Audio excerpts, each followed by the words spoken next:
perkembangan psikologi terhadap masa remaja.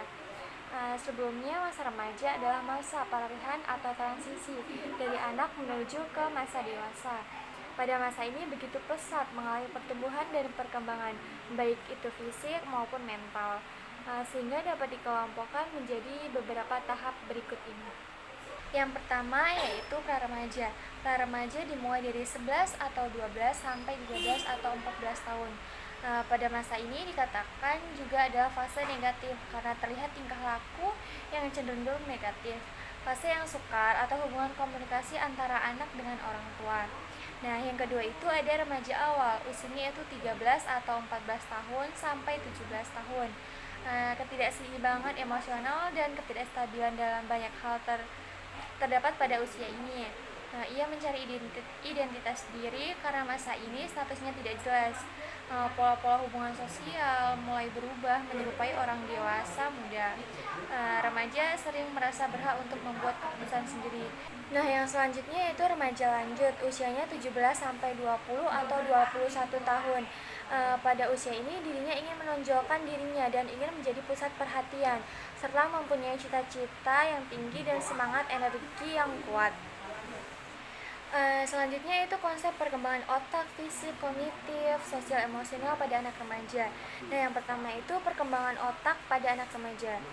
Pengetahuan ini akan menuntun kita untuk memahami perilaku remaja. Perilaku remaja memang tidak hanya berasal dari otaknya, tetapi juga dibentuk oleh gen, pengalaman masa kecil, lingkungan, pola asuh orang tua, kematangan keputusan.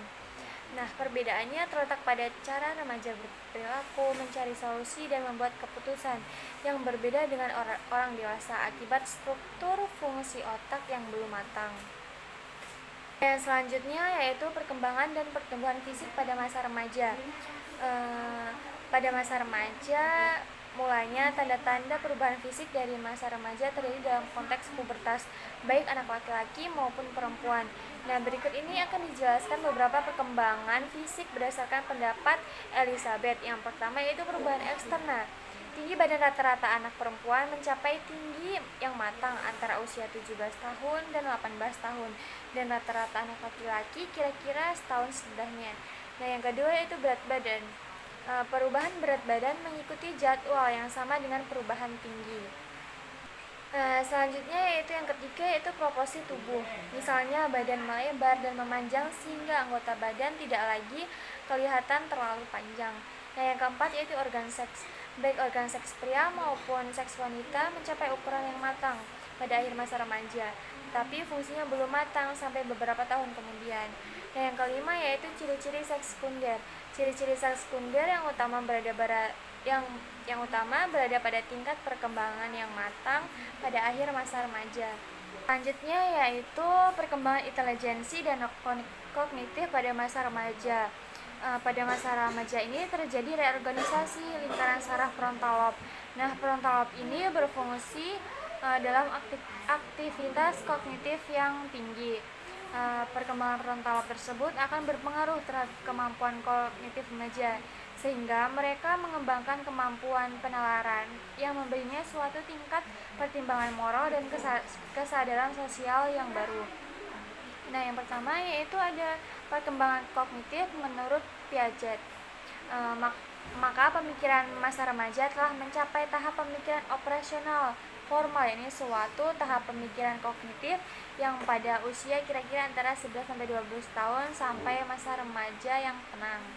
Nah, selanjutnya itu perkembangan pengambilan keputusan. Dalam hal ini, remaja mulai mengambil keputusan tentang masa depan, memilih teman, dan lain-lain. Nah, yang selanjutnya itu perkembangan kognisi sosial.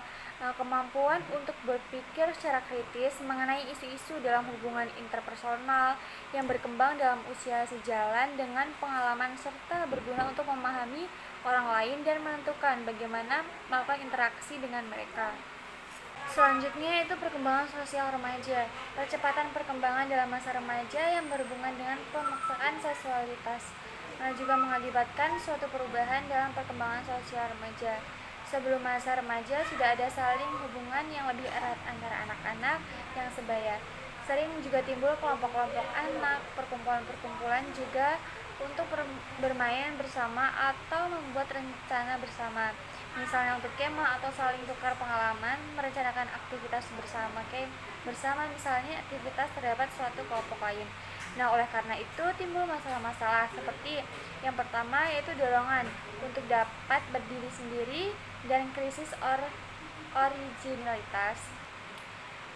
Yang kedua yaitu ada konformitas kelompok remaja. Yang ketiga ada remaja dalam waktu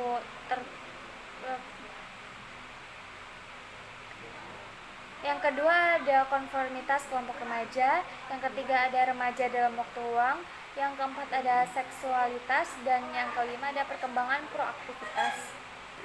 Selanjutnya yaitu ada perkembangan emosi pada masa remaja. Sikap, perasaan atau emosi seseorang telah ada dan berkembang semenjak ia bergaul dengan lingkungannya. Timbulnya sikap, perasaan atau emosi itu, positif maupun negatif, merupakan produk pengamatan dari pengalaman individu secara unik dengan benda-benda fisik lingkungannya, dengan orang tua dan saudara-saudara, serta pergaulan sosial mereka. Proses perubahan psikologis dan perubahan otak pada anak remaja. Penelitian neuroimaging pada remaja telah menunjukkan bahwa periode remaja seringkali diikuti oleh perubahan struktural yang signifikan dalam otak. Studi oleh Forbes dan Dow 2010 menunjukkan bahwa fluktuasi hormon pubertas berkontribusi pada perubahan emosi dan perilaku pada remaja. Hormon pubertas, terutama estrogen dan progesteron, diyakini memainkan peran penting dalam pengaturan perilaku remaja. Selanjutnya yaitu ada produk atau kegiatan aktivitas untuk stimulasi perkembangan pada anak remaja secara tertulis maupun verbal.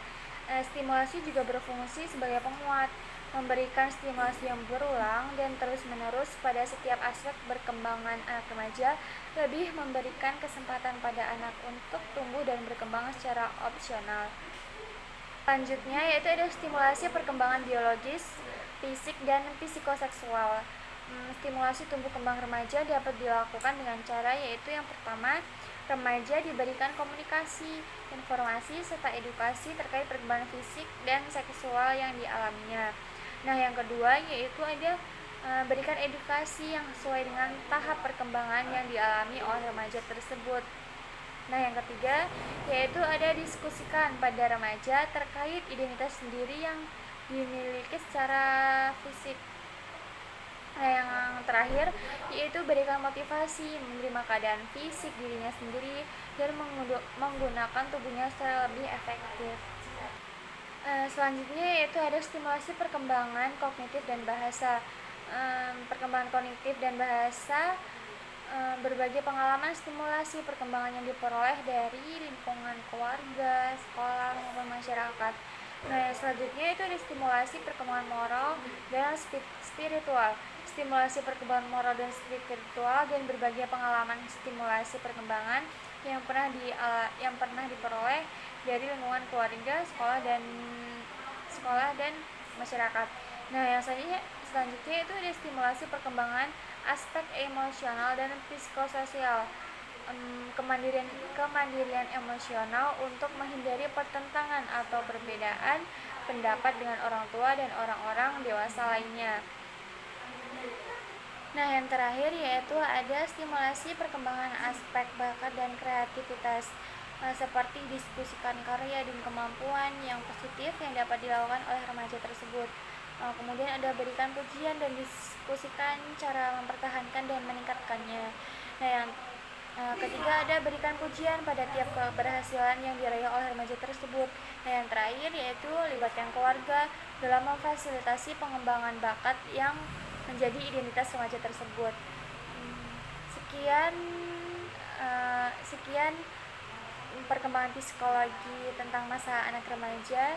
Jika ada yang salah saya mohon maaf, kurang lebihnya saya mohon maaf. Saya akhiri.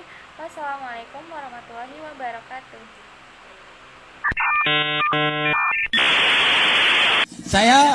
Wassalamualaikum bro.